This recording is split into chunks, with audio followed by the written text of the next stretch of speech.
এ আমার মধ্য অষ্টগ্রামের মা, শোনো আমার ওয়াজটা। তোমরা যারা মা, তোমরা যারা স্বামীর অবাধ্য, তোমরা যারা স্বামীর দমক দিয়ে কথা বলো, তোমরা যারা স্বামীর কথা শুই না চলো না, স্বামী তোমার নিষেধ করে বাজারে যাইও না, তোমরা যারা যাও, স্বামী তোমার নিষেধ করে এই কথাটা শোনো, তোমরা যারা শোনো না, কোনো কথা বললে তোমরা যারা দমক দিয়ে পুরা থাকো, মনে রাখবা স্বামীর কথার উপর দিয়ে কথা বললে জান্নাতে যাওয়া বন্ধ। মনে রাখবা স্বামীরে দমক দিলে জান্নাতে যাওয়া বন্ধ। মনে রাখবা স্বামীরে গালাগালি করলে জান্নাতে যাওয়া বন্ধ। কারণ কি? কারণ কি? আল্লাহর নবী কয়েকটা মহিলার জান্নাত তার স্বামীর কদমের নিচে। মারহাবা। এ মা, মনে রাখো না, মনে রাখো না। কিন্তু তোমরা যে স্বামীর মনে কষ্ট দাও, জান্নাতে যাওয়া তো তোমরা আটকাইব। ও মুসলমান, ও নবীর উম্মতের দল, ও আমার পর্দার অন্তরালের মা বোনেরা, মনে রাখবা কোনো মহিলা যদি 5 ওয়াক্ত নামাজ পড়ে, কোনো মহিলা যদি স্বামীর খেদমত করে, কোনো মহিলা যদি পর্দা করে, কোনো মহিলা যদি রোজা রাখে, 4টা কাজ বললাম, কোনো মহিলা যদি নামাজ পড়ে, কোনো মহিলা যদি রোজা রাখে, কোনো মহিলা যদি স্বামীর খেদমত করে, কোনো মহিলা যদি পর্দা করে, ওই মহিলারা জান্নাতে যাওয়া কেউ আটকাইতে পারবে না। কিন্তু আমরার মহিলারা যখন থাকে আজাইরা, তখন হয় বাজাইরা। আজাইরা থাকতে মন চায় না, বাজারে বাজারে ঘুরতে মন চায়। মা গো মা, বেপর্দা যে ঘুরো, চেহারা দেখায়া দেখায় রাস্তায় যে ঘুরো, আল্লাহর কসম গো মা, জান্নাতে যাইতে পারবা না। আজান দে চারিদিক দিয়া, টিভি সিরিয়াল চালায়া দিয়া ঘরে বইসা থাকো, আল্লাহর কসম জান্নাতে যাইতে পারবা না। স্বামী কোনো অন্যায়ের কারণে দমক দিল, মুখটারে, হ্যাঁ মুরব্বী কয় ঠিক বলে, ঠিক আছে?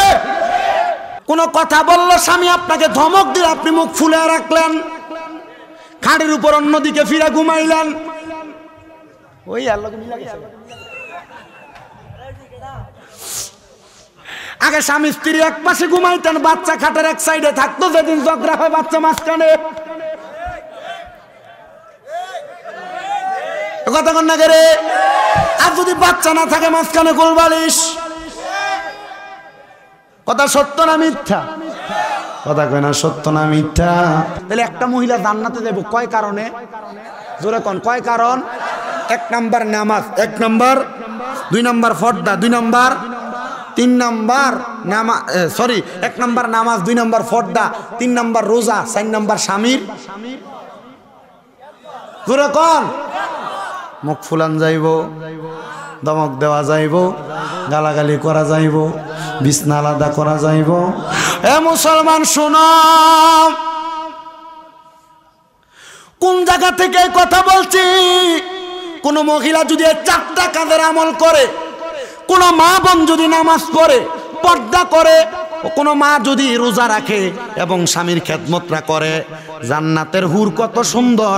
আমার আল্লাহ তাআলা ওই মহিলা চেহারা জান্নাতের ভিতরে হুরের চাইতে 70 গুণ সুন্দর বানাইব। আরো জোরে কন্যা সুবহানাল্লাহ। এবার মনে প্রশ্ন জাগে না? আমার ওয়াজ কিন্তু 3-4টা খণ্ড হয়ে গেছে, শুধু আপনাদেরকে বোঝানোর জন্য আমি কিন্তু আমার ওয়াজের মূল ধারায় যাব। কোন মহিলা যদি দুনিয়ার জমিনের ভিতরে নামাজ পড়ে, পর্দা করে, রোজা রাখে, স্বামীর খেদমত করে, তাহলে ওই মহিলা জান্নাতের হুর কত সুন্দর, এর চাইতে 70 গুণ বেশি সুন্দর হবে। এবার আপনার মনে প্রশ্ন, হুজুর জান্নাতের হুর কত সুন্দর? আল্লাহর নবী জান্নাতের হুরের বর্ণনা দেয়, হুর এত সুন্দর, হুরে 40 টুকরা কাপড় পরানো হবে, কিন্তু 40 টুকরা কাপড়ের উপর দিয়া হুরের শরীরের গোস্ত দেখা যাবে।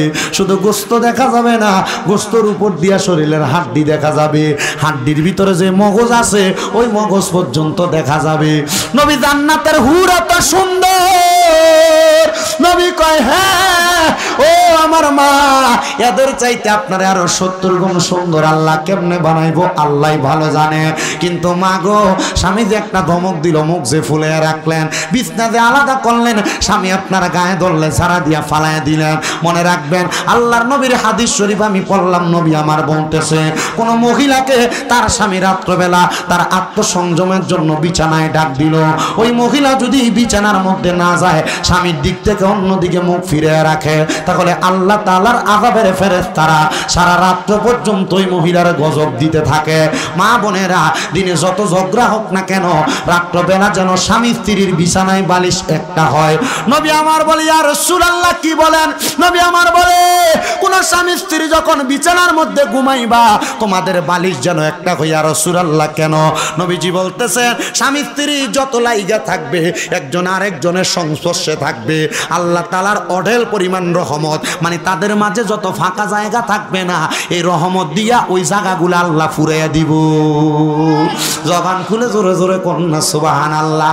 আর নবীজি আরো কড়া কথা বলছেন, কোন মহিলা চুলার মধ্যে ভাত রান্না করতেছে, উতরে পড়া জায়গা, এই টাইমে যদি তার স্বামী তাকে ডাক দেয় মোহাব্বতের জন্য, মায়ার জন্য, ওই মহিলা যদি তার স্বামীর ডাকে সাড়া না দেয়, তাহলে ওই মহিলাকে লানতের ফেরেশতারা গজব দিতে থাকে। ওই মহিলার ভাত সামলানোর আগে তার স্বামীকে সামলানো তার জন্য ওয়াজিব হয়ে জায়গা। ও মা বোনেরা, কেমনে তুমি তোমার স্বামীর কথা শোনো না? আরে মা বোনেরা, স্বামী তোমার বাজারে মার্কেটে যাইতে নিষেধ করে তুমি চইলা যাও, আর আল্লাহর নবী বলে কোন মহিলা স্বামীর আদেশ ছাড়া তার বাবার বাড়িতেও যাইতে পারবে না। আরে বাবার বাড়ি দূরের কথা, মহিলারা কত কত জায়গায় চলে যায়, কিন্তু এরা স্বামীর আদেশ মানতে চায় না। মনে রাখবা গো মহিলারা, তোমরা তোমাদের স্বামীর আদেশটা মানবা, কিন্তু সমাজের মধ্যে শুধু মহিলারা দুষ্টাম। কষ্ট দিতেছে আপনারা, কষ্ট দিতেছে আপনারা, এবার কিন্তু ওয়াজ আপনারা বিপক্ষে যাবে, অসুবিধা হবে। সমাজের মধ্যে শুধু মহিলাদের দোষ দিলে চলবে না, আমরা বেড়াইতে অনেক দোষ আছে। একটা পরিবারের মধ্যে একটা মহিলা 3 কারণে অশান্তি করে। ইয়া রাসূলুল্লাহ, কোন 3 কারণে অশান্তি করে? নবীজির মুহাক্কিক আলেমগণ বলতেছে, একটা মহিলা তার পরিবারের মধ্যে অশান্তি করে 3 কারণে। 1 নাম্বার কারণ তার স্বামীর অবাধ্যতা, স্বামীর পরকিয়া, স্বামীর অবাধ চলাফেরা। 2 নাম্বার তার শ্বশুর শাশুড়ির জ্বালা যন্ত্রণা। 3 নাম্বার ওই মহিলার মায়ের কান ফরা। কেমনে শুইলালন বাবারা, আপনারা সিগারেট খান, আপনার মুখে দুর্গন্ধ, আপনি ঘরে গেলে যখন ঘরে যান, আপনার স্ত্রীর কাছে গেলে আপনার মুখের দুর্গন্ধের কারণে আপনার স্ত্রী আপনার কাছে আসতে চায় না, আপনাকে ভালো লাগে না, তখন দেওর রে ভাল লাগে। কথা কন না কেন? আপনার বলতে আপনার লাথি দিয়ে খাট থেকে ফালাই দেন, এটা আপনার সৌভাগ্য মিয়া।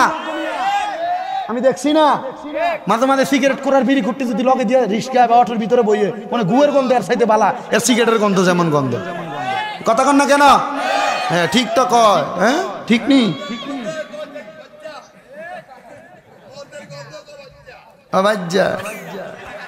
আল্লাহ বোঝার তৌফিক দান করুক, জোরে কোন আমিন। কষ্ট হইতেছে আপনারা, আর একটু মোহাব্বতে পারেন। আল্লাহুম্মা সাল্লি মুহাম্মাদ, আল্লাহুম্মা সাল্লি ওয়া আলা আলি সাইয়্যিদ। বলেন সাবধানে থাকিও নারী পর্দার আড়ালে, বলেন সাবধানে থাকিও নারী পর্দার আড়ালে। হাইরে হাদিসে হারামে লেখে অন্য দেখিলে, হাইরে হাদিসে হারামে লেখে অন্য দেখিলে। সাবধানে থাকিও নারী পর্দার আড়ালে। হাইরে আজকালকার নারী গনে তারা স্বামীদেরকে ঘরে রেখে, আরে সিনেমাতে যাই গো তারা, মার্কেটেতে যাই গো তারা, দাইউসের বেশে। সাবধানে থাকিও নারী পর্দার আড়ালে থাকানোর দরকার আছে না? আপনি যে আপনি বিডি নিলে মোটরসাইকেল দিয়ে ঘুরেন, আপনি যে আপনি বিডির এলাকা গায়ে হলুদের অনুষ্ঠান হইলে নাচবার লেগে দেন, বাইরের গায়ে হলুদের ভিতরে হলদি লাগাইবার লেগে দেন। কথা কন না কেন? আপনারা বইরারা পর্দায় থাক, আপনারা চান কি চান না?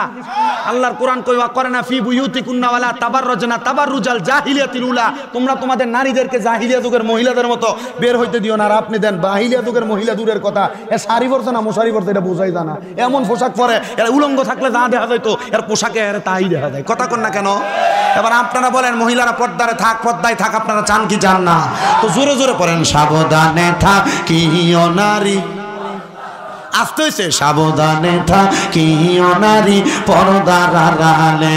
হায়রে হাদিসে হারামে লেখে অন্য দেখিলে, হায়রে হাদিসে হারামে লেখে অন্য দেখিলে, সাবধানে থাকিও নারী পর্দার আড়ালে। মুসলমান তাইলে যেই কথা বলতেছিলাম, একটা নারী পরিবারের মধ্যে অশান্তি করে তিন কারণে। এক নাম্বার কারণ হলেন আপনি পুরুষ। আপনি পুরুষ যখন নেশা করেন, আপনার মুখের মধ্যে দুর্গন্ধ, সিগারেটের গন্ধ থাকার কারণে আপনার স্ত্রী আপনাকে পছন্দ করে না, আপনার সঙ্গে বেশি কথা বলে না, আপনার সঙ্গে তার সম্পর্কটা দূরত্ব বেড়ে যায়। দুই নাম্বার, আপনি আপনার স্ত্রীর সামনে অন্য নারীদের প্রশংসা করেন। দুই নাম্বার, আপনি আপনার স্ত্রীর সামনে আপনার ভাবিদের সাথে, আপনার অন্যান্য সম্পর্কের মহিলাদের সাথে কথা বলেন। সাবধান, যদি পরিবারে শান্তি চান, কখন আপনার স্ত্রীর সামনে আপনি অন্য কোনো নারীর প্রশংসা করবেন না, অন্য কোনো নারীর সঙ্গে কথা বলবেন না। ও মুসলমান, দেখবেন আপনি যদি এমনভাবে চলতে পারেন, তাহলে আপনার পরিবারটা জান্নাত হয়ে যাবে, জান্নাত হয়ে যাবে। আরেকটা কারণ আছে, বর্তমান সমাজের মধ্যে অনেক মানুষ আছে যারা বিবাহ করার পরে পরকীয়ার সাথে লিপ্ত। আল্লাহর কসম মুসলমানেরা, আপনারা যদি ঘরের মধ্যে বউ রাইখা আপনি যদি এমন পরকীয়ার মধ্যে লিপ্ত হয়ে যান, তাহলে আপনার পরিবারের মধ্যে কোনো শান্তি থাকবে না, কোনো শান্তি থাকবে না, কোনো শান্তি থাকবে না। দুই নাম্বার কারণ হইল, সমাজের বর্তমান শ্বশুর শাশুড়িরা ছেলের বউকে নিজের মেয়ে মনে করে না। নিজে চায় নিজের মাইয়াটা শ্বশুর বাড়িতে গেলে ভালো থাকুক, কাম না করো, কিন্তু নিজের ছেলের বউটা বাড়িতে আসলে মনে করে রং ফিরা বদলে এটা কাম করুক, খালি কাজ করুক না গো। ও শ্বশুর শাশুড়িরা, আপনি যদি আপনার পরিবারে শান্তি চান, আপনি আপনার নিজের ছেলের বউটাকে নিজের মেয়ের মতো মনে করবেন, দেখবেন আর কোনোদিন কোনো নারী পরিবারের মধ্যে অশান্তি করবে না। আর তিন নাম্বার কারণ, অনেক মেয়ের মার আছে, মা বোনের আগের দুইটা যদিও মানে, কিন্তু তিন নাম্বারটা তারা মানতে পারবে না। অনেক মহিলাদের মা আছে, অনেক মেয়েদের মা আছে, যারা তাদের মেয়েদেরকে শিখিয়ে দেয়, তোর স্বামী কি কামাই করে, তোর স্বামী কি ইনকাম করে, তুই প্রত্যেক দিন এটার হিসাব নিবি, কোথায় টাকা খরচ করে এটার হিসাব নিবি। মুসলমান যখন এমন দায়িত্ব খাটাইতে চায়, তখনই তার সংসারের মধ্যে অশান্তি তৈরি হয়ে যায়। এজন্য আমার এই এলাকার পুরুষদেরকে বলবো, আপনারা যখনই আপনার পরিবারের মধ্যে সময় দেন, এই সময় দেওয়ার সময় আপনি আপনার স্ত্রীটাকে ভালো করে দেখবেন, মোহাব্বত করে দেখবেন। আপনি তাদের প্রতি আপনি বাজে নজরে তাকাইবেন না, খারাপ ব্যবহার করবেন না, দেখবেন আপনার পরিবারটা জান্নাত হয়ে গেছে। এজন্য নারীর দোষ দিলে চলবে না, মহিলাদের দোষ যেমন পুরুষেরও দোষ তেমন। আপনারা সংসারকে সুন্দর করার জন্য নিজেও ভালো হইবেন, আপনার পরিবারকেও ভালো বানাইবেন, দেখবেন আপনার সংসারটা বড় সুন্দর হয়ে গেছে। এবার আল্লাহর নবী রাহমাতুল্লিল আলামিন নবী নূরে মুজাসসাম নবী আমার বলতেছে, একটা মহিলার চেহারা জান্নাতি হুরের চাইতে 70 ভাগ সুন্দর হয়ে যাবে। ওই ইহুদি ছেলেটার বাবা বলে, ইয়া রাসূলুল্লাহ, আমি দেখলাম আমার স্ত্রী চেহারাটা বড় সুন্দর, আমার হাতে ধরে ধরে টানতেছে। আমি জিজ্ঞাইলাম, ওই স্ত্রী তুমি কেন আমার ডাকতেছো, আমার কি কারণটা বলবানি? আমার স্ত্রী বলেছে, স্বামী আমি একা জান্নাতে থাকবো আর আপনি জাহান্নামে যাবেন, আমি স্ত্রী এটা সহ্য করতে পারি না। মনে রাখবেন, কোনো মহিলা চায় না তার স্বামী খারাপ পথে যাক, কোনো মহিলা চায় না তার স্বামীর ভাগটা অন্য কোনো নারীর সাথে অংশীদার হোক। ওই মহিলা বলে, স্বামী গো, আমি চাই না আমি একা জান্নাতে থাকি আর আপনি জাহান্নামে থাকেন। ও আমার স্বামী, আপনার কাছে আমার আবদার, আমি যেমন জান্নাতে আছি আপনিও আমার সাথে জান্নাতে আসবেন। ওই পুরুষটা ডাক দিয়া কই, ইয়া রাসূলুল্লাহ, আমার স্ত্রী যেহেতু ইসলাম ধর্ম গ্রহণ করার কারণে, ইসলামের মৌলিক এবং যৌগিক প্রত্যেকটা কাজ করার কারণে আমার স্ত্রী জান্নাতে গেছে, আপনি এই মুহূর্তে আমারে কালেমা পড়াইয়া দেন, আমি আপনার হাতে কালেমা পড়া মুসলমান হমো, যেন আমি জান্নাতে যাইতে পারি। জোরে বলেন সুবহানাল্লাহ। মুসলমান রে, ও নবীর উম্মতের দল, ওই ব্যক্তিটা আল্লাহর হাবিবের হাতে হাত রেখে ইসলাম ধর্ম গ্রহণ করছে আর রহমতের নবীর দরবারে বলতেছে, ইয়া রাসূলুল্লাহ, ওগো মায়ার নবী, আমি আর আপনার দরবার থেকে কোথাও যাব না। যদি আমি ইহুদি সম্প্রদায়ের কাছে যাই, তাহলে তারা আমাকে তাদের দলে নিতে চাইবে, আমি আপনার সাথে তাইকা ইসলাম ধর্ম গ্রহণ করব। ওই ব্যক্তি বলে, রহমতের নবী এশারের নামাজের পরবর্তী সময়ে বাড়িতে চলে গেছে আর আমি মদিনা শরীফের মধ্যে ঘুমায় রইলাম। মদিনা শরীফের ভিতরে ঘুমায় থাকা অবস্থায় সকালে যখন ফজরের ওয়াক্ত হয়েছে আমার সন্তান আইসা আমারে ডাকে, কিন্তু আল্লাহর কসমটিটা প্রমাণ করে ওই ব্যক্তি আর ঘুম থেকে ওঠে নাই। মদিনা শরীফের ভিতরে তার ইন্তেকাল হয়েছে। জোরে কোন ইন্না লিল্লাহি ওয়া ইন্না ইলাইহি রাজিউন। ব্যক্তির জানাজা আমার নবী পড়াইছে। মারহাবা কোন নবীজি জানাজা পড়াইছেন মানে লোকটা জান্নাতি না জাহান্নামী?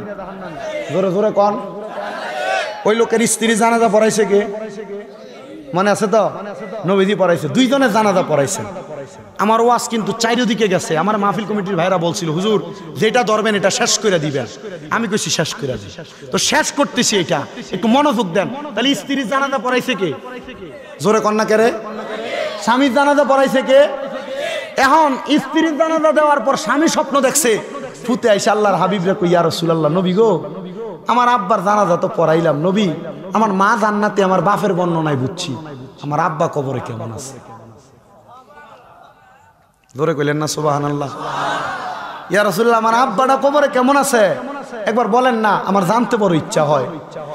নবী আমার বলে তোমার আব্বা কবরে কেমন আছে আমি নি তোমার বলবো। এ কলিজার টুকরা সাহাবী, নব ইসলাম ধর্ম গ্রহণকারী আল্লাহর বান্দা, তুমি এখন আমার সামনে আসো আর আমি তোমার একটা নামাজের কথা শিখিয়ে দেই, যে নামাজের নাম হইল ওয়ামিনাল লাইলি ফাতাহাজ্জাত বিহি নাফিলাতাল্লাকা আসা আইয়া বাআসাকা রাব্বুকা মাকামাম মাহমুদা। জবান বন্ধ নাই, জোরে কোন সুবহানাল্লাহ। আল্লাহ তাআলা ঘোষণা করছে, নবীকে বলছেন নবীজি আপনি রাতের কিছু অংশ তাহাজ্জুদের নামাজ পড়েন, যদি আপনি তাহাজ্জুদের নামাজ পড়েন অতি সত্বর আপনাকে মাকামে মাহমুদ প্রশংসার জায়গা দান করবি। এই আয়াত যখন আমার নবীর উপর নাজিল হয়েছে, আমার নবী যে আল্লাহর কাছে চোখের পানি ফালায়া ফালায়া কান্দে, ডাক দিয়া কয় মাবুদ আমারে না তাহাজ্জুদ নামাজ পড়লে আপনি আমারে মাকামে মাহমুদ দান করবেন। ও আল্লাহ আমার উম্মত যদি আমি নবী দুনিয়া থেকে যাওয়ার পরে তাহাজ্জুদের নামাজ পড়ে আপনি আমার উম্মতের কি দান করবেন? আল্লাহ কয় বন্ধু আপনার উম্মতদেরকে জানাইয়া দেন, আপনার উম্মত যদি তাহাজ্জুদের নামাজ পড়া আমি আল্লাহর কাছে কোনো কিছু চাই, আমি আল্লাহ আপনার উম্মতের ফিরিয়ে দিতাম না। এ আমার অষ্টগ্রামের যুবকেরা, তোমার কাছে আমার আবদার, তুমি ব্যবসা করো বরকত হয় না, বিদেশ যাওয়ার চেষ্টা করো যাইতে পারো না, আমি তোমার কাছে বলবো 5 ওয়াক্ত নামাজের পাশাপাশি তাহাজ্জুদের নামাজটা তুমি পড়বা। ফজরের নামাজের আগে পর্দার আড়ালে অনেক মা বোনেরা বৈশা রইছেন গো মা, আপনার গর্ভের মধ্যে সন্তান হয় না, আপনার রোগ বালা মুসিবত মাফ হয় না, আপনার ছেলে বিদেশে কামাই রুজি কইরা বরকত পায় না, মা গো ফজরের নামাজের আগে উইটা তাহাজ্জুদ নামাজ পড়বেন 2 রাকাত কইরা 4 রাকাত 3 4 12 রাকাত নামাজ পড়বেন। প্রথম রাকাতে সূরা ফাতিহা, দ্বিতীয় রাকাতে সূরা ফাতিহার সাথে একটা সূরা মিলাইয়া, দ্বিতীয় রাকাতে সূরা ফাতিহার সাথে 3 বার সূরা ইখলাস করে তাহাজ্জুদ নামাজটা পড়বেন। দেখবেন গো মা আপনার সংসারে অভাব হবে না, বরকতের অভাব হবে না। অনেক বয়স্ক বাবারা আছেন রাত্রবেলা ঘুমটা বালা মতো হয় না, রাত্র 2:30 3টার দিকে ঘুম ভাঙ্গা যায়, চোখ লাগে না। আমি বলবো সময়টা এমনি অস্টিজ না কইরা, সময়টা এমনি বরবাদ না কইরা রাত্রবেলা উজুটা বানাইয়া তাহাজ্জুদের নামাজটা পড়বেন। জীবনে কত গুনাহ করছেন আর আল্লাহর কাছে কানবেন, আল্লাহ আমার গুনাহটি মাফ করো। আল্লাহর নবী কই উম্মত এই তাহাজ্জুদ নামাজ যদি আমার উম্মতের লাগা কষ্ট না হইতো 5 ওয়াক্ত নামাজের লগে আমার উম্মতের তাহাজ্জুদ নামাজটা ফরজ কইরা দিতাম। নবী গো কেন? আমার নবী কয় ফরজ নামাজের পরে এই তাহাজ্জুদ নামাজটার বরকত এত বেশি। আমার নবী কয় সাহাবী তুমি যদি তোমার মা বাবা কবরে কেমন আছে যদি জানতে চাও তাইলে তুমি তাহাজ্জুদের নামাজটা পড়ো। ডাক দিয়া কই ইয়া রাসূলুল্লাহ কখন পড়বো, কোন সময় পড়বো? বলে মদিনা শরীফের ভিতরে ফজরের নামাজের আজানের আগে একটা আজান হয় না, আজানটার নাম তাহাজ্জুদের আজান। আমি যখন মক্কা মদিনা গেছি আমি ফজরের নামাজের ওয়াক্ত জানি 3:38 ফজরের আজান হয়, হঠাৎ করে দেখতেছি 3:21 ফজরের আজানের আগে দিয়ে একটা আজান হইতাছে। আমার সঙ্গে একজন আব্বাজান লন্ডন প্রবাসী, আমি গেলাম আব্বা আজানটা কি এর কইরা তাহাজ্জুদের আজান। বন্ধুরে দুনিয়ার বাংলাদেশের মসজিদের ভিতরে 5 ওয়াক্ত নামাজের আজান হয়, কিন্তু মক্কার মদিনার ভিতরে 6 ওয়াক্ত নামাজের আজান হয়। এটার কারণ হইল মক্কা এবং মদিনায় তাহাজ্জুদ নামাজের আজান হয়, তাহাজ্জুদ নামাজ আদায় হয়। কারণ এই জন্য মক্কা মদিনার মধ্যে অশেষ পরিমাণ বরকত, অনেক পরিমাণ রহমত। আল্লাহর নবী কয় জগতের মানুষ মক্কা মদিনায় এমন বরকত কিয়ামতের আগে মদিনা শরীফের পাশে 7 কিলোমিটার লম্বা একটা পাহাড় আছে, যে পাহাড়টার নাম উহুদ পাহাড়। মানুষ ইবাদত করার কারণে আমার আল্লাহ তাআলা কিয়ামতের আগে উহুদ পাহাড়টারে স্বর্ণ বানিয়ে দিব। 7 কিলোমিটার লম্বা পাহাড় স্বর্ণ বানাইব। কি চিন্তা করছেন? এটা আমার নবীজি দোয়া করে দিয়ে আসছে। কিন্তু ওইটা যখন হইব কিয়ামত বড় কাছাকাছি চলে আসবো। মুসলমান, যদি আল্লাহর কাছ থেকে অসংখ্য নিয়ামত অসংখ্য সম্পদ পাইতে চাও, অনেকে পড়ালেখা করে ব্রেইনের মধ্যে পড়া থাকে না, আমি বলবো তাহাজ্জুদের নামাজ পড়বা। আপনাদের দোয়ার বরকতে কুমিল্লাতে আমার 6টা মাদ্রাসার ভিতরে সবগুলা মাদ্রাসায় ফজরের নামাজের আগুইটা আমার ছোট ছোট বাচ্চারা তাহাজ্জুদ নামাজ পড়ে। সমস্ত দেশবাসীর জন্য দোয়া করে। আমি একদিন আমার ছাত্ররারে বলছি, আব্বা পড়ালেখা যা করো আর না করো, তাহাজ্জুদের নামাজটা পড়া কখনো ছাড়বা না। দেখবা যদি এই নামাজটা পড়ো, আমার আল্লাহ তাআলা তোমাদেরকে কোনোদিন অভাব অনটনের মধ্যে রাখবে না। খোদার কসম রে, খোদার কসম রে মুসলমান, মাদ্রাসাগুলা চালাই কথা সত্য, ওয়াজ মাহফিলে টাকা ইনকাম করি কথা সত্য। মাঝে মাঝে এমন বিপদে পড়া যায় মাদ্রাসাগুলার ছাত্রগুলারে নিয়া, এতিম পোলাপান নিয়া, কিন্তু আমার আল্লাহ তাআলা গায়বীভাবে সম্পদের অভাব সম্পদের যোগান দিয়া দেয়, টাকা পয়সার যোগান দিয়া দেয়। আমি বলবো অভাবে যদি থাকেন, বিপদে যদি থাকেন, ডাক্তাররে তো লাখ লাখ টাকা দিচ্ছেন হার্টের রোগের জন্য, ডাক্তাররে তো কোটি কোটি টাকা দিচ্ছেন আপনার ক্যান্সারের জন্য, ডাক্তাররে হাজার হাজার টাকা দিতেন ডায়াবেটিসের জন্য। আমি বলবো এখন থেকে তাহাজ্জুদের নামাজটা মনোযোগ দিয়া পড়বেন। দেখবেন রে বাবা, আমার পুরা ওয়াজ দিয়ে আপনার হেদায়েত হন আর না হন, এ তাহাজ্জুদের নামাজটা যদি এই এলাকার মানুষগুলা ধরতে পারে। অনেকে চিন্তা করে, হুজুর ফজরের নামাজ পড়ি না, যোহরের নামাজ পড়ি না, আসরের নামাজ পড়ি না, মাগরিবের নামাজ, এশারের নামাজ, কোনো নামাজই তো পড়ি না, তাহাজ্জুদের নামাজ কেমনে পড়বো? আমি বলবো বাবা, বেশি দিন লাগবে না, মাত্র 3 মাস সময় দিলাম। বিদেশ যাইতে পারো না, কাজকর্ম হয় না, রোগবালা মুসিবত মাফ হয় না, এখন থেকে ফজরের নামাজের আগে ওইটা তাহাজ্জুদের নামাজটা পড়বা। দেখবা আমার আল্লাহ তাআলা অসংখ্য বরকত তোমারে দিছে। ওই ইহুদি ছেলেটা মুসলমান হওয়ার পরে নবীরে কই, ইয়া রাসূলুল্লাহ তাহাজ্জুদ নামাজ পড়লে আমি আমার মা কেমন আছে দেখতাম, বাবা কেমন আছে দেখতাম। ওই ছেলেটা ডাক দিয়ে কই, নবী গো আপনি বলেন না। আমার নবী কই, পইরা দেখো না, আমার আল্লাহর কাছ থেকে কেউ খালি ফিরে না। আমার আল্লাহ যারে দেয় তারে দুনিয়ার সব কিছু দান করে, যারে দেয় না তারে কোনো কিছু দেয় না। আমার আল্লাহ না দিয়েও পরীক্ষা করে, দিয়েও পরীক্ষা করে। যদি গরিব হও, টাকা পয়সা না তাকে টেনশন করো না, আল্লাহর কাছে কইবা, আল্লাহ আমারে গরিব বানাইছেন আলহামদুলিল্লাহ, আমারে সামান্য টাকা ইনকাম করেন আলহামদুলিল্লাহ, আমার বেশি লাগতো না আল্লাহ, আমি দুনিয়ার ধনী হইতাম চাই না, আমারে আপনি আখিরাতের ধনী বানাইয়া দিয়ার। দুনিয়ার ধন সম্পদ ধনের কারণে জান্নাতে যাবে কিনা গ্যারান্টি নাই, কিন্তু গরিব হইয়া আল্লাহর পথ মতে যদি থাকতে পারো, নবীর পথ মতে থাকতে পারো, তাহলে আখিরাতের ধনী হইবা, কবরে গেলে শান্তি পাইবা। এবার আপনারা বলেন, দুনিয়ার চাইতে আখিরাতের ধনী হওয়াতে লাভ আছে না নাই? মুহাব্বতের আওয়াজে কোন আছে না নাই? মুসলমান, ওই ছেলে তাহাজ্জুদ নামাজে দাঁড়াইছে, রহমতের নবী তার দিকে ফিরা ফিরা মুস্কি মুস্কি হাসে। তাহাজ্জুদ নামাজের ভিতরে দাঁড়াইয়া তাহাজ্জুদের নামাজ পড়ছে আর আল্লাহর কাছে দোয়া করে, আল্লাহ রব্বির হামহুমা কামা রব্বায়ানি সগীরা। যারার মা নাই, যারার আব্বা নাই, আমার সাথে পড়েন, রব্বির হামহুমা কামা রব্বায়ানি সগীরা। আরেকবার মোহাব্বতে পড়েন, রব্বির হামহুমা কামা রব্বায়ানি সগীরা। ওই ছেলেটা কয়, জগতের মানুষ রে, তাহাজ্জুদের নামাজ পড়া সাজদার ভিতরে যাইয়া যখন চোখের পানি ফালায়া ফালায়া রব্বির হামহুমা কামা রব্বায়ানি সগীরা বইলা বইলা কাঁদতেছি, আমি স্বপ্ন দেখছি রে, আমার মা আর আমার আব্বা জান জান্নাতের ভিতরে একটা খাবারের থালা নিয়ে বইসা রইছে। আমার মা বাপরে আমি জিগাইলাম, ও মা ও আব্বা গো, আপনারা কোন জায়গায়? আমার মা বাবা উত্তর দেয়, জায়গার নাম জান্নাত। সামনে কি খানা? বলে খানাগুলা জান্নাতি খানা। সন্তান, তুমি দোয়া করতেছো, আমরা রহমতের নবীর জানাজা পাইছি, রহমতের নবীর দোয়া পাইছি, এই জন্য আমার আল্লাহ তাআলা আমরা মা বাপরে জান্নাত দিয়া দিছে।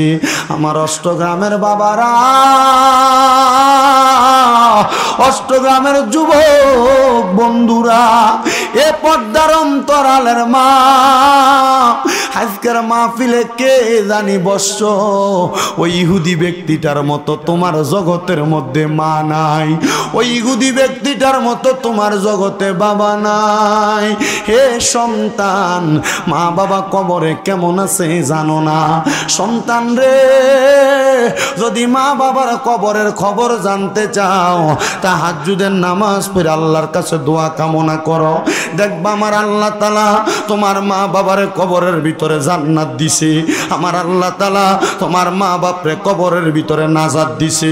কিন্তু আজকের মাহফিলে অনেক সন্তান বসছে রে, যারা তাদের মা বাবা কষ্ট দিয়া রাখছে। অনেক সন্তান বসছে, তাদের মা বাপরে বাদ দেয় না। অনেক সন্তান বসছে, ভাই ভাই ঝগড়া করে মা বাপরে আলাদা করে দিছে। অনেক সন্তান বসছে, বউয়ের কথা শুই না মা বাপরে আলাদা করে দিছে। জালে জালে ঝগড়া করার কারণে মা এক বেলা এক ঘরে খায়, দুপুর বেলা আরেক ঘরে খায়, রাত্রবেলা আরেক ঘরে খায়। এ সন্তান দে তোর পাও আমার সামনে দে, আমি আমার জিহ্বা দিয়া তোর পাওটা পরিষ্কার কইরা দেই। বুইলা গেছ তোর আব্বা আম্মার কষ্টের কথা, নিজে না খাইয়া তোর আব্বা আম্মা তোরে খাওয়াইছে। আব্বা সিরা লুঙ্গি সিরা জামা কাপড় পরছে, তবু তুই সন্তানরে নতুন জামা কাপড় কিনা দিছে। আজকে তোর বাবা কবরে, তোর কাছে লাখ লাখ টাকা, কিন্তু 1,000 টাকা দিয়ে একটা লুঙ্গি কিনা তুমি তোমার আব্বারে পরাইতে পারো না। সন্তান, বুইলা গেছ তোমার মায়ের কষ্টের কথা। ঘরে যদি 3 টুকরা মাছ রান্ত, বাপে বাপের টুকরাটা খাইতো, তুমি তোমার টুকরাটা খাইতা। মা মায়ের মাছের টুকরাটা রাইখা দিত, এ সন্তানে আমারটা রাত্রবেলা খাইব। মা জুলগুলা দিয়া ভাত খাইতো। এখন তোমার ঘরে কত মেহমান খানা খায়, কিন্তু সন্তান রে তোমার মারে তুমি এক লোকমা খানা খাওয়াইতে পারো না। এ সন্তান, যদি এমন মা বাপরে জুদা করে দিয়া থাকো, আজকে মাহফিল থেকে বাড়িতে যাইয়া আম্মা আব্বার পাগুলার মধ্যে দুইরা বলবা, মা আল্লাহর রাস্তে আমারে মাফ কইরা দেন, ও আব্বা আল্লাহর রাস্তে আমারে মাফ কইরা দেন। যতক্ষণ পর্যন্ত তোমার মা বাবা মুখ দিয়া বলছে মাফ কইরা দিছি, ততক্ষণ মা বাপের পাও চাইরো না। বলে হুজুর কেন? আরে আমি শামীম রেজানা সমস্ত বাংলাদেশের সবচাইতে বড় আলেম রে দিয়া যদি আইনা ওয়াজ করাও, আর মা বাপরে বাত না দাও, মা বাবার অবাধ্য হও, মা বাবার কথা না শোনো, তাইলে এমন ওয়াজ দিয়া তোমার কোনো লাভ হবে না। আজকের মাহফিলটা কবুল হবে কি হবে না, এটার গ্যারান্টি কেউ দিতে পারবে না। এটার গ্যারান্টি কেউ দিতে পারবে না। এটার গ্যারান্টি কেউ দিতে পারবে না।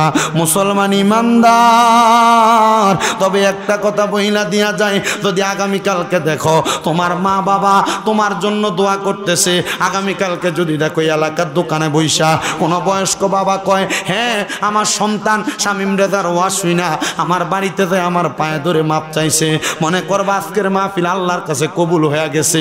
কোনো মহিলা একজন আরেকজনরে বলে, হ্যাঁ শামীম রেজার ওয়াজ শুই না আমার ফুতে আমার বাড়িতে যাইয়া আমি মা বাবার পায়ে ধরে মাপ চাইছে, তাইলে মনে করবা আমার আল্লাহ তাআলা তুমি সন্তানের দুনিয়ার জমিনের মধ্যে তোমার দোয়া কবুল করছে। কিন্তু অনেক সন্তান চিন্তা করে, হুজুর আমি কোনোদিন আমার মা বাবার লগে বেয়াদবি করি নাই, আমি আমার মা বাবার সঙ্গে আমি কোনো অত্যাচার অনাচার করি নাই, আমিও কি মাপ চাইতাম? আমি বলবো ও সন্তান, হ্যাঁ মাপ চাইবা। আম্মা আব্বার পায়ে ধরলে সন্তানের দাম কমে না। আরে শুধু পায়ে ধরবা না, মাপ চাইবা না। অনেকে চিন্তা করে, হুজুর 2 ঈদে তো মা বাবার পায়ে শুইয়া সালামি করি না, আমি কেমনে মাপ চামো? আমি বলবো সন্তান, শুধু মাপ চাওয়া না রে, মাপ চাওয়া না, মাঝে মাঝে সুযোগ পাইলে আম্মা আব্বার কদমের ভিতরে সুমা দিবা। হুজুর কেন কেন কেন? আম্মা আব্বার কদমে সুমা দিলে কি আমার শিরিক হবে না, গুনাহ হবে না? আল্লাহর নবী কয় না রে না, আম্মা আব্বার কদমের মধ্যে চুমা দিলে আল্লাহর জান্নাতের চৌকাঠে চুমা দেওয়া সওয়াব পাওয়া যায়। এ সন্তান, কোনোদিন মা বাবার কদমে চুমা দিছু কিনা আমি জানি না, তবে একটা কথা মনে রাখবা, আল্লাহর হাবিব মুহাম্মদুর রাসূলুল্লাহ সাল্লাল্লাহু আলাইহি ওয়াসাল্লাম যেদিন মক্কা থেকে মদিনাতে আসতে হিজরত কইরা, একজন সাহাবী আমার নবীরে ডাক দিয়া কই, ইয়া রাসূলুল্লাহ, ও দয়ার নবী আপনি তো মদিনাতে আসছেন, আর কি কোনোদিন মক্কায় যাবেন না? আমার নবী কয় না আমি ইয়া সাহাবী, এই সাহাবী অবশ্যই আমি মদিনাতে যে মক্কায় যাব।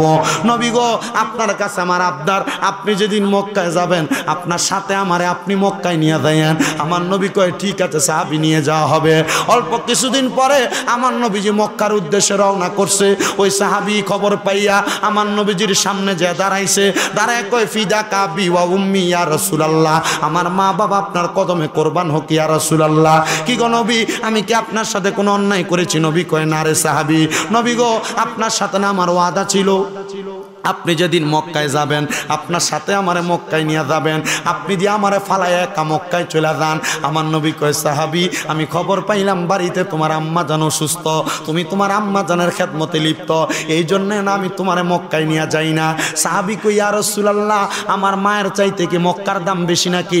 আল্লাহর নবী কয় হ্যাঁ অবশ্যই, শুই না নাও রেদার রব্বি ফি রিদাল ওয়ালিদাইন, মায়ের সন্তুষ্টিতে আমার আল্লাহ সন্তুষ্টি হয়। যদি আরে কষ্ট দাও সাকাতুর রব্বি ফি সাকাতিন ওয়ালিদাইন, মায়ের অসন্তুষ্টিতে আমার আল্লাহ অসন্তুষ্টি হয়ে যায়। সাহাবী কই ইয়া রাসূলুল্লাহ আমি নিয়ত করেছিলাম যদি মক্কা বিজয় হয় মক্কার চৌকাঠে যে চুমা দিমু। আমার নবী কই মা বেঁচে আছে? বলে হ্যাঁ ইয়া রাসূলুল্লাহ। বলে বাড়িতে যাইয়া ওই আম্মা জানের কদমের মধ্যে চুমা দিবা। নবী গো আম্মার কদমে চুমা দিলে কি মক্কার চৌকাঠে চুমা দেওয়া হবে? আমার নবী কয় শুধু মক্কার চৌকাঠ না, আম্মা জানের কদমে চুমা দিলে আল্লাহর জান্নাতের চৌকাঠে চুমা দেওয়া সওয়াব পাওয়া যাইবা। হে সন্তান কোনোদিন মা বাবার পায়ে চুমা দিছো কিনা জানি না, আজকে ওয়াদা করবা এখান থেকে বাড়িতে যাইয়া আম্মা আব্বার কদমে চুমা দিবা, আম্মা আব্বার পায়ে দিয়া সালাম করবা। আমি এলেম দিয়া বক্তা না, আমার এলেম কালাম বেশি নাই, কুমিল্লা আলিয়ায় মাত্র কামেল প্রথম বর্ষে পড়ালেখা করি, কুমিল্লা ইউনিভার্সিটিতে বাংলায় অনার্স ফাইনাল ইয়ারে পড়তেছি, কিন্তু আমি আমার এলেম দিয়া বক্তা না। যখন ক্লাস 7-8 পড়ি ওয়াজে শুই না, আমার ঘরের বেড়ার ঘরে যাইয়া আমার মা বাপ শোয়া দেখে আমি আমার মা বাপের পায়ে চুমা দিছি। আমার অন্তরে এতটুক বিশ্বাস আমার আম্মা আব্বার কদমে চুমা দেওয়ার কারণে আল্লাহ তাআলা আমারে দিয়ে মাদ্রাসা করায়, ওয়াজ মাহফিলে বক্তৃতা দেওয়ায়, ওয়াজ মাহফিলের মধ্যে সম্মান দেয়। আমার মনে এতটুক বিশ্বাস আমার দাদা আমার নানা আমার আত্মীয় স্বজন মই মুরব্বীদের দোয়া আমার উস্তাদদের দোয়ার কারণে আল্লাহ তাআলা আমার দেশ বিদেশ ঘুরায়। আর নচেত আমার এলেম কালাম নাই, আমি আমার এলেম দিয়ে ওয়াজ করি না, আমি একমাত্র আমার এই গলাটা দিয়া মুখটা দিয়া দিয়ে একটা কথা বলি। আমি চেষ্টা করি মানুষগুলাকে হেদায়েতের আলো দেখানোর জন্য। তবে আমার একটা বিশ্বাস এই কথাগুলো যদি আপনি মাইনা চলেন দেখবেন আপনার দুনিয়া আখিরাত শান্তি। কিন্তু অনেকে চিন্তা করে হুজুর যাদের বাড়িতে আব্বা আছে তারা বাড়িতে যাইয়া আব্বার পায়ে ধরে মাপ চাইব, আমার তো আব্বা নাই আমি কার পায়ে ধরে মাপ চাইব? সন্তান চিন্তা করবা না, চিন্তা করবা না, আব্বা আম্মা কবরে থাকলে একটু পরে মুনাজাত হবে, আল্লাহর কাছে দোয়া করবা রব্বির হামহুমা কামা রব্বায়ানি সগীরা ওয়াকুর রব্বির হামহুমা কামা রব্বায়ানি সগীরা। নবী আমার কয় কোন সন্তান যদি মা মারা যাওয়ার পরে বাবা মারা যাওয়ার পরে চোখের মনি কোঠার মধ্যে একটা মাছির মাথা পরিমাণ পানি চাইরা দিয়া কান্না করে, ওই পানিটা মাটিতে পড়ার আগে আমার আল্লাহ তাআলা তার মা বাবার জীবনের গুনাহ মাফ করে দেয়। অনেকে চিন্তা করে হুজুর যাদের বাড়িতে আম্মা আছে তারা বাড়িতে যাইয়া আম্মার পায়ে ধরে মাপ চাইব, আমার তো মা নাই আমি কার পায়ে ছুঁয়া মাপ চাব? সন্তান চিন্তা কইরো না, আম্মা যদি কবরে থাকে তোমার সন্তানটারে সাথে নিবা, একা যাইবা না, নিজে যখন কবরের ফারে যাইবা লগে যাইতে সন্তানটারে নিয়ে যাইবা, নাতিটারে নিয়ে যাইবা। যখন তুমি তারে নিতে নিতে অভ্যাস করবা তখন তুমি মারা যাওয়ার পরে তোমার সন্তানও তোমার কবরের পারে যাইব। কবরের পাশে যাইয়া মারে যখন কবরে শোয়াইছ উত্তর দিকে মাথা দক্ষিণ দিকে পা, মাথাটা কেবলামুখী করে দিছ, কেবলাটারে ফিস দিয়া মার মুখের দিকে ফিরা দোয়া করবা রব্বির হামহুমা কামা রব্বায়ানি সগীরা।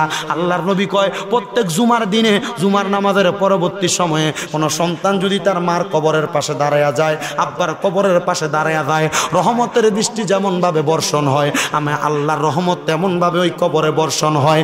একটা সমুদ্রের মাঝখানে কোনো মানুষ যদি সাঁতার না জানা মানুষ আটকে যায় হঠাৎ করে নৌকা যায় তারা উদ্ধার করলে সে যত খুশি হয়। একটা সন্তান শুক্রবার জুমার নামাজের পরে মা বাবার কবরের পারে গেলে এমন মা বাবা খুশি হয়। এ সন্তান হে আমার হোসাইনিয়া তরুণ যুব সংগঠনের যুবকেরা তোমরা অনেকের মা নাই, তোমরা অনেকের বাবা নাই, চিন্তা করবা না, আল্লাহর কাছে শুধু দোয়া করবা আল্লাহ যেন মা বাপরে মাফ করে দেয়। আল্লাহর কাছে দোয়া করবা ও আল্লাহ দুনিয়ার জমিনের ভিতরে আপনার নবী বলছে আল ফাতেমাতু সাইয়্যিদাতুন নিসাইয়া হালিল জান্নাহ, হযরত মা ফাতেমা হইল জান্নাতের মহিলাদের সরদারিনী। আমার মা কবরে আমার মা ডারে মা ফাতেমার লগে জান্নাতে দিও। পর্দার অন্তরালে অনেক মা বোনেরা আছেন ওই আহলে বায়াতের সদস্য মা ফাতেমার সঙ্গে যদি জান্নাতে যাইতে চান আপনার সন্তানটারে আমারে এমন একটা সন্তান বানান যেন আপনি মারা যাওয়ার পরে আপনার সন্তান দোয়া করে। এখানে অনেক বয়স্ক বাবার আছেন, আমার নবী বলেছে হে দুনিয়ার মানুষেরা শুইনা নাও, আল হাসান ওয়াল হুসাইনু সাইয়্যিদা শাবাবি আহলিল জান্নাহ, হাসান হুসাইন হইল জান্নাতের যুবকের সর্দার। যদি তুমি তোমার আব্বা আম্মার জন্য দোয়া করো, আল্লাহ আমার আব্বা কবরে আমার আব্বাটারে হাসান হুসাইনের সঙ্গে জান্নাতে দিবা, আমার আল্লাহ তাআলা আজকের দোয়ার বরকতে তোমার আব্বা আম্মারে জান্নাতে দিব। বলে হুজুর কেন? আহলে বায়তের দোয়া দিয়া, আহলে বায়তের ওসিলা দিয়া দোয়া করব। শুনেন রে মুসলমান, আমার আল্লাহ তাআলা এই আহলে বায়তের ব্যাপারে কোরআনের আয়াত নাজিল করে দিছে, যদি আপনি তাদের উসিলা দিয়া দোয়া করেন আল্লাহ তাআলা তাদের উসিলায় দোয়াটা কবুল করে নিবে।